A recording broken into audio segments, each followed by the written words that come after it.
The city never slept, but the parts that stayed awake after midnight were the ones you didn't want to see with the lights on. I was used to long hours, working security jobs that kept me tucked away from the chaos outside. When you're the guy sitting behind the desk, people think you don't notice much. That's their mistake. I noticed everything. The slumped figures passing by with glazed eyes, the scrapes of shoes on concrete, the faint smell of ozone mixed with piss that clung to alleys no one cleaned. The parking garage under the Adderley building was just another tomb in the city's collection. It was 4 stories of hollow concrete, filled with cars that never left, and shadows that never seemed to fall right. I wouldn't have taken the shift if Eddie hadn't begged me. He had a family, a wife who'd leave him if he didn't take her to Florida this summer. Me? I didn't have much tying me to anything, so I said yes. Adderley's night shifts weren't busy, just eerie. The building sat near the financial district, a corpse of glass and steel that emptied out after 6. The garage was almost always deserted by 10, except for a stray car here or there from some overworked accountant or janitor pulling a double. My job was to sit in the security booth at ground level, watch the monitors, and make sure no one was breaking into cars or using the place as a drug den. Easy money, or so Eddie had said. On my first night, I was settling in, familiarizing myself with the security booth, when I noticed an old, battered drawer at the bottom of the desk. It looked like it hadn't been opened in a while. Curiosity got the better of me, so I pulled it open. Inside, there was the usual clutter: paper clips, an old receipt, and a couple of crumpled notes. But there, sitting neatly amidst the mess, was a plastic-coated sheet of paper. It caught my attention immediately. It wasn't part of the standard security protocols. Those were in a black binder that sat right beside it, pristine and official. This sheet, though, this was different. The edges were worn and the laminate was scratched, like it had been through countless hands. The writing on it wasn't printed like the protocols. It looked handwritten, hurried, almost frantic. These weren't standard procedures. These were rules, but more than that. They felt like a desperate man's last instructions, left as a warning for whoever came after. The warnings went as follows: only patrol levels 2 and 4.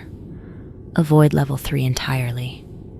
If you hear tires screeching but see no car, stand completely still for 60 seconds. Do not look around. Do not check your reflection in any car window after 2:30 a.m. If you see headlights that don't belong to a car, turn off your flashlight immediately and walk back to the security office. Do not run. I laughed at first. A list like that? It had to be a joke. Maybe Eddie left it there to mess with me. But the edges of the paper were frayed, and the plastic laminate was scratched up, like it had been handled too many times by too many people. There was something else, too. A faint smudge of red near the bottom corner. It could have been ketchup, but my gut told me it wasn't. By the time I folded the rules back into the drawer, the booth's cheap clock read 11:15. I grabbed my flashlight, clipped my radio to my belt, and started the first patrol. Rules or not, I had a job to do. The garage was colder than I expected. Concrete does that, trapping the chill and amplifying it until it creeps into your bones. My boots echoed against the floor as I climbed the ramp to level 2, the sound bouncing back at me like there was someone just out of sight. Level 2 was empty. I swept my flashlight across the rows of parked cars, each beam catching a glint of metal or glass. Nothing moved except the faint shimmer of dust motes stirred by the air vents. I wrote down "all clear" in my notepad and headed for the stairs to level 4. Level 4 was the same. Empty. Quiet. Too quiet. The kind of silence that wasn't just the absence of noise, but something deeper. something that felt like a held breath. I glanced down the ramp leading to level 3 out of reflex and saw only darkness. The lights on that level weren't just dim, they were off entirely. A malfunction, probably. Still, I didn't like the way it looked. That black, yawning space that seemed to swallow the edges of everything near it. Back at the booth, I flipped through the security camera feeds. The grainy monitors showed levels 2 and 4 were just as I'd left them. Level 3, though, was static. Thick, pulsing static that hissed faintly through the monitor speakers. I turned the volume down and made a mental note to report it to maintenance. It wasn't my problem, not really. I spent the next hour thumbing through the safety binder and trying not to think about the laminated rules. The air felt heavier as the clock crept closer to midnight. That was when I noticed a sound. It started faint, a low, drawn-out squeal that rose and fell like something being dragged across metal. I froze, ears straining, but it was gone as quickly as it had come. The garage was empty, I was sure of that. But as I looked at the monitors, I couldn't shake the feeling that something had shifted. The cars on level 4 didn't seem parked the same way, and the static on level 3 seemed louder, almost angry. Just as I was reaching for my radio, it crackled to life. "Security office, this is Dan from Central. Copy?" I pressed the button. "Copy. What's up?" "Had a report about strange noises in your area. Some guy walking by said he heard tires screeching. Anything on your end?" "Nope," I lied. "All quiet." "All right, keep an ear out, and don't head down to level 3. "Why not?" I asked. "Just trust me on this one. Central out." The radio clicked off. My hand hovered over the switch for a second longer than it needed to. What the hell kind of advice was that? Don't head to level 3. Who are these guys trying to kid? In that moment, sitting under the flickering fluorescent lights, I could feel the edges of my certainty unraveling. The rules in the drawer weren't a joke, and the dark pit of level 3 wasn't just another part of the garage. Something was there, but I couldn't figure out what. The second patrol started like the first, but by then, the laminated rules were no longer just a curiosity. They were a weight in the back of my mind, pressing down on me with each step I took. I checked my watch. 12:47 a.m. The air felt colder this time, and the lights on level 2 flickered more frequently. On the far side of the floor, I heard a faint sound, a whisper of movement. My boots scraped against the concrete as I turned toward it. Nothing. Just a row of parked cars, their windows darkened by the low light. Still, I couldn't shake the feeling that I was being watched. "Get a grip," I muttered under my breath. "Just shadows and bad wiring." But the words didn't sound convincing, even to me. I finished my sweep and climbed the stairs to level 4. The climb felt steeper than it had earlier, my footsteps heavier. By the time I reached the top, my flashlight flickered, dimming for a moment before surging back to life. The darkness here seemed thicker, like the shadows weren't just the absence of light, but something more substantial. I hurried through my patrol, eager to finish and return to the relative safety of the booth. It was on my way back down that I made the mistake of glancing toward level 3. The ramp leading down was a tunnel of pure black, the lights still completely out. For a moment, I thought I saw something. A faint flicker of movement, like a shadow detaching itself from the wall. I should have walked away. Instead, I took a step closer. A sound stirred below, faint and irregular, like someone testing the strength of each step. It didn't rush, didn't falter, just climbed. The flashlight dipped in my shaking hand, its beam sliding off the wall into nothing. My foot slid back, catching the edge of the floor, the smallest creak splitting the air. something cold brushed against my thoughts. A rule I'd barely let myself believe. Never cross paths with level 3. The footsteps stopped, leaving a hollow stillness behind. I froze, every muscle locked, ears reaching for the faintest trace of movement. Nothing. Just silence, thick and pressing, wrapping tighter with each second. Then it hit, tires screeching, sharp and violent, tearing through the quiet like metal on bone. The flashlight dipped as my grip faltered. It wasn't coming from the street. The sound was trapped here too, below me, on level 3. I stood perfectly still, counting the seconds. 1, 2, 10. My muscles ached from the tension, but I didn't move. The screeching stopped as suddenly as it had started, leaving a ringing in my ears. When I finally dared to move, it was back to the booth. Slow, measured steps that betrayed none of the panic clawing at my insides. Back at the booth, I locked the door and sank into the chair, my heart still racing. The monitors stared back at me, cold and indifferent. Level 2 and level 4 were empty, just as I'd left them. Level 3's feed was still static, the hissing sound faint but insistent. I thought about calling Dan, reporting the noises, the footsteps, but what could I say that wouldn't make me sound crazy? Instead, I pulled the sheet from the drawer and read the rules again, asking myself, who the hell had written these? And more importantly, why? The questions swirled in my mind as I stared at the cameras. The static on level 3 seemed to pulse, the hissing growing louder. I turned the volume knob, trying to silence it, but the sound wouldn't fade. Instead, it shifted, low at first, then rising into a whisper. Words formed faint and fragmented, like a voice trying to crawl through the interference. Come down. My blood ran cold. I slammed the volume off and backed away from the monitor, my hands trembling. This wasn't static. This wasn't interference. Something was trying to reach me. The laminated rules sat on the desk like a dare, taunting me with their absurd specificity.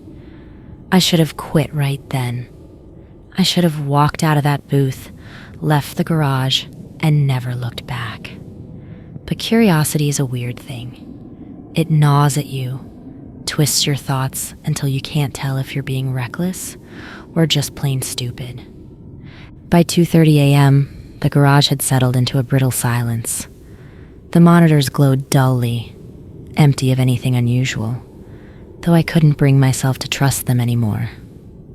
I leaned back, massaging the tension from my temples, and that's when I noticed it. A faint smear of red on the desk. It hadn't been there before. The quiet fractured. At first, it was distant, barely more than a hum, but it swelled, steady, deliberate, and unmistakable. My stomach twisted as the sound drew my attention to the ramp leading down to level 3. Every nerve begged me to stop, to heed the rules and let the unknown remain unknown. But something pulled me forward. Fear, defiance, or maybe the creeping certainty that whatever lurked below wasn't going to let me leave untouched. The sound cut off abruptly as I reached the ramp's edge. The stillness that followed was worse. Nothing moved, but the air hung thick and stifling, humming with an unspoken threat that prickled along my skin. "Hello?" My voice echoed, weak and hollow. No response. I turned to leave, but then I heard it again. The footsteps. This time, they were louder, closer. My flashlight flickered as I whirled around, the beam catching a glimpse of something at the bottom of the ramp. It was a figure in a black hoodie, moving between the rows of cars. "Hey!" I shouted, my voice cracking. The figure didn't respond, didn't even look up. Instead, it seemed to flicker, its outline blurring like a bad signal on a TV screen. I followed, my footsteps hesitant but driven, until I saw it again, motionless at the heart of level 3. The air around it rippled faintly, as if the space it occupied wasn't tethered to this reality. My flashlight stuttered, the beam sputtering in and out, and in that fractured light, the figure multiplied, splitting into 3, then 4, before merging back into 1. It turned, its face hidden in shadow, but the weight of its attention hit me like a blow, a suffocating pressure that sank deep into my chest. "What are you?" My voice cracked, barely above a whisper. The figure tilted its head, and the sound came, a low whisper that scraped against my ears like nails on glass. "You saw." The words hung in the air, heavy and accusatory. My pulse thundered as I stepped back, but the figure didn't move. Instead, it raised an arm, pointing toward the far end of the level. I followed its gesture, my flashlight beam landing on a parked car. The windshield was cracked, and the driver's side window was smeared with something dark. "Come. Closer." I shook my head, my legs refusing to move. No way. The figure didn't respond, but disembodied headlights flared to life behind me, illuminating the ramp in harsh, unnatural light. My shadow stretched long and distorted against the concrete, twisting in ways that didn't match my movements. Panic clawed at my throat as I turned to face the lights, but they were gone, just a flash of empty darkness where they had been. I lurched into the booth, clutching the edge of the desk as my chest heaved, each breath shallow and uneven. The monitors buzzed with static, their images stuttering and breaking apart. On the screens, levels 2 and 4 tilted and warped, the angles folding and stretching in ways that made my head swim. The room felt smaller, the air heavier, as the flickering chaos seeped into every corner. Then, the tapping started. Soft at first, like fingernails drumming against the booth window. Then louder, sharper, until it was a steady pounding that echoed in my skull. I turned, and there it was, the figure, its face pressed against the glass. The hood had fallen back, revealing a face that wasn't a face at all. It was a shifting mass of features, flickering and blurring, as though it couldn't decide what it wanted to be. Eyes, mouths, noses, all of them came and went, overlapping in a grotesque collage that made my stomach churn. "You broke the rules," it hissed, its voice a symphony of overlapping tones, each one more alien than the last. "Now, you are mine." The figure's hand pressed against the glass, the surface warping under its touch as though the barrier between us was paper thin. My fingers found the flashlight and I clicked it on, aiming the beam directly at the creature. The reaction was immediate. The figure shrieked, its form convulsing as the light pierced through it. The booth filled with the sound of glass cracking, the windows shuddering as though they would shatter at any moment. But the flashlight wasn't enough. The creature's shadow grew, stretching toward me, even as its body writhed in pain. My gaze snapped to the monitors, their chaotic images pulsing with frantic intensity. In the corner of the screen, I caught it, a reflection in the window of a car parked on level 3. The figure's real form shimmered there, fractured and incomplete, raw in a way that felt exposed. My chest tightened as a reckless idea clawed its way forward. I burst from the booth, the air filled with piercing shrieks, each one laced with fury, as footsteps thundered after me, closing the distance. I reached the car, the window streaked with dark, viscous smears that caught the unsteady glow of my flashlight. The reflection lingered, restless and shifting, its fractured form writhing within the glass. Behind me, the creature surged forward, stretching, as if to tear through the space between us. My hand moved instinctively, raising the flashlight. The beam struck true, carving through the shadows with a sharp precision. A raw, inhuman wail tore through the air as the figure's body convulsed, jerking erratically as it was drawn into the glass. The window quaked, cracks splintering across its surface in jagged, rapid lines. The hum of energy rose to a deafening pitch before the figure collapsed inward entirely. Then, with a final, ear-splitting scream, it was gone. Silence followed, heavy and fragile, broken only by the faint shimmer of fractured light rippling across the glass. "Thank you." I stopped cold, a knot tightening deep in my gut. The voice wasn't coming from the car window. It was coming from inside my head. The sun rose slowly, dragging light across the city like it was reluctant to wake. I quit the job as soon as my shift ended. No explanation, no notice. I just dropped my badge and walked out, leaving the laminated rules in the garage behind. The money wasn't worth it. Nothing was worth what I'd been through. As I reached my car in the lot, I hesitated, the memory of those headlights flickering at the edge of my vision. But the world outside was bright, alive. The weight of the night felt distant, almost dreamlike. I drove off without looking back. But deep down, I know the truth. Things like that don't let go. They linger, waiting for the next moment you let your guard down.